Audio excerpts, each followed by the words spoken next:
Have you ever wondered why your car's sensors fail and what you can do to prevent it?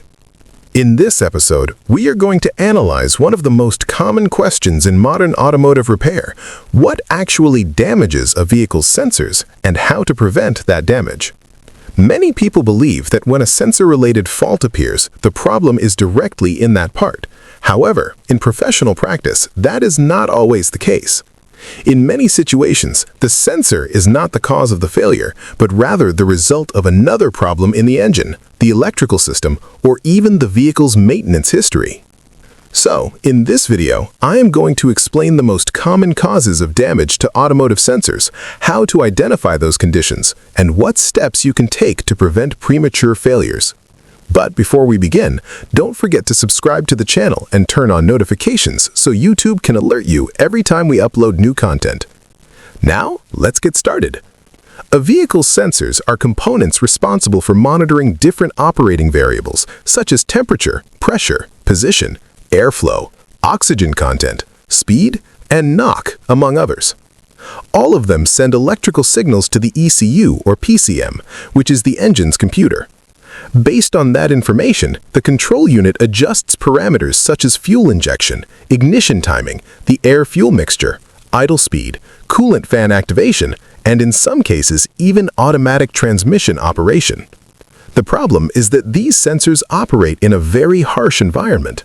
They are exposed to heat, moisture, vibration, contamination, voltage fluctuations, and even poor repair practices. That is why they can fail. The first major cause of sensor damage is contamination. Many sensors work in direct contact with intake air, oil vapors, or exhaust gases. Over time, dust, carbon deposits, and other residues build up on their surface and affect their ability to measure accurately. A very common example is the MAF sensor, which is responsible for measuring the amount of air entering the engine. If the air filter is in poor condition, or there are excessive oil vapors coming from the PCV system, the sensor can become contaminated. When that happens, its readings are no longer accurate, and symptoms such as power loss, increased fuel consumption, unstable idle, or hesitation during acceleration may appear. Something similar happens with the oxygen sensor. If the engine burns oil, runs with an incorrect mixture, or produces excessive carbon buildup, the O2 sensor can become contaminated and send slow or out-of-range signals. This leads to incorrect fuel trim corrections, poor performance, and activation of the check engine light. To prevent this type of damage, it is essential to keep the intake system in good condition, replace the air filter on time, fix oil leaks, and avoid using improper cleaning products on delicate sensors. The second cause is excessive heat. Engine compartments operate at high temperatures, and several sensors are installed near the engine block, the exhaust manifold, or other hot areas.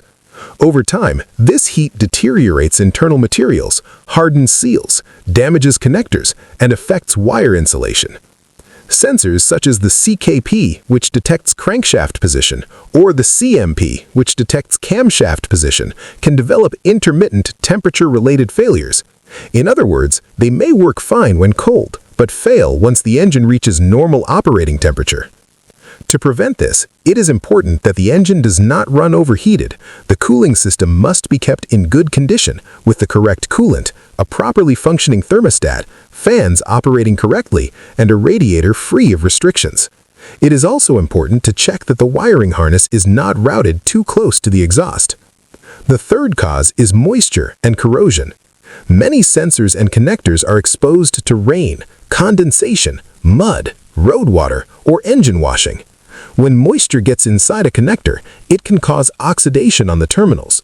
That oxidation increases electrical resistance in the circuit and alters the signal received by the computer. This problem is often seen in ABS wheel speed sensors, sensors mounted in the lower part of the engine, and connectors located near the body of the vehicle.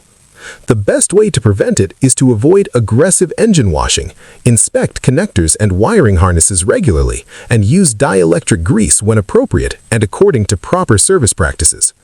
The fourth cause is electrical problems. A sensor cannot operate correctly if it does not receive a stable power supply, a good ground, or if its signal is traveling through damaged wiring. Many times, a sensor gets replaced because the scan tool shows an incorrect reading, when in reality, the real issue is voltage drop, high resistance, a short to ground, or an intermittent connection in the wiring harness. This happens very often with pressure sensors, position sensors, and sensors that operate with a 5-volt reference. To avoid these false sensor failures, it is recommended to perform periodic electrical inspections, especially on vehicles with previous repairs, non-original electrical installations, or intermittent symptoms. It is also important to disconnect connectors properly without pulling on the wires. The 6th cause is mechanical vibration. The engine and the vehicle generate constant vibration. Over time, those vibrations can break wires internally, loosen connections, or damage sensitive electronic components. In some cases, the failure only appears when driving over bumps or when the engine moves under load. To prevent this kind of damage, the wiring harness must be properly secured with all clips and supports in place, making sure it is not hanging loose, rubbing against metal parts, or under constant tension. The 7th cause is poor repair work and low-quality replacement parts. In the workshop, a large number of sensor failures show up after poorly performed jobs, connectors not seated correctly, sensors installed improperly, pinched wires, or wiring harnesses routed too close to the exhaust. On top of that, low-quality aftermarket sensors are often used, and they don't always have the same precision, response speed, or durability as an original part or a reputable brand. This is especially noticeable with MAF sensors, oxygen sensors, NOx sensors, and position sensors. That is why, to avoid repeated failures, the ideal approach is to use reliable replacement parts and follow proper installation procedures. Now, there is one very important point that every technician and vehicle owner needs to understand. Many times, the sensor is not actually failing, it's simply reporting a real system abnormality. For example, a MAP sensor may show an out-of-range reading because of a vacuum leak. An oxygen sensor may indicate a lean mixture because of an exhaust leak. A temperature sensor may show unusual values if there is air trapped in the cooling system. And a MAF sensor may become contaminated over and over again if the engine has excessive oil vapors. This means that replacing the sensor without correcting the root cause will only solve the problem temporarily, or it may not solve it at all. From a professional diagnostic standpoint, one of the biggest mistakes is replacing sensors based only on a trouble code. A code doesn't always mean the sensor itself is damaged. Very often, it just means that the signal received by the ECU is incorrect or out of the expected range. The correct approach is to check power supply, ground, wiring continuity, connector condition, and live scan data. And when necessary, the signal should also be verified with an oscilloscope. Only then can you confirm whether the sensor is truly defective or if the problem comes from another system. In conclusion, most car sensor failures are caused by contamination, excessive heat, moisture, corrosion, vibration, electrical issues, poor repair work, and low-quality replacement parts. In addition, many sensors are affected by external failures in the systems where they operate.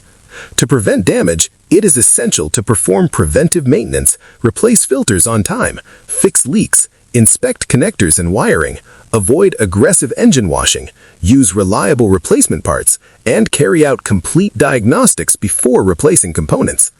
That is the difference between replacing parts through trial and error and working with a truly professional diagnostic approach. If you found this content helpful, leave a comment and tell me which sensor has given you the most trouble in your vehicle. And if you want to keep learning automotive diagnostics in a technical and practical way, subscribe to the channel. See you in the next video.